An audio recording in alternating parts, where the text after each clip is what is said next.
చాలా వివరంగా కేంద్ర ప్రభుత్వం రాష్ట్ర ప్రభుత్వం దోబూచులాడుతున్న విషయాన్ని మా రైతాంగాన్ని వివరించినందుకు, రాబోయే కాలంలో ఈ ఉద్యమాన్ని ఉధృతం చేస్తామని చెప్పినందుకు మరి వారికి ధన్యవాదాలు తెలియజేస్తూ, ఇప్పుడు కొంతమంది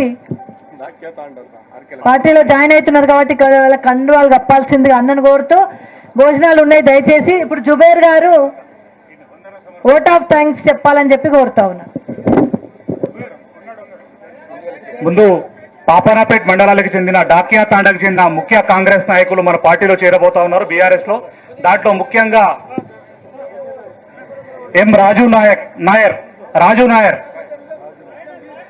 పాపనాపేట్ మండలం డాకియా తాండా నుంచి మన బీఆర్ఎస్ పార్టీలో చేరబోతా ఉన్న కాంగ్రెస్ నాయకులు కార్యకర్తలు నాయక్ కిషన్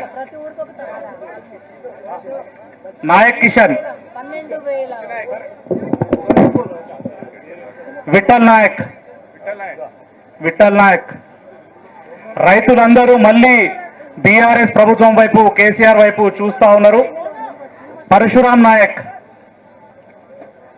నాయక్ ఈ రైతు సభకు, రైతు దీక్షకు విచ్చేసిన ముఖ్య అతిథులు మరియు ముఖ్య నాయకులు, గ్రామ అధ్యక్షులు మరియు మాజీ జెడ్పీటీసీలు, ఎంపీటీసీలు, ఎంపీపీలు మరియు సర్పంచులు మరియు కౌన్సిలర్లు, పట్టణ అధ్యక్షులు మరియు పట్టణ ముఖ్య కార్యకర్తలకు మనస్ఫూర్తిగా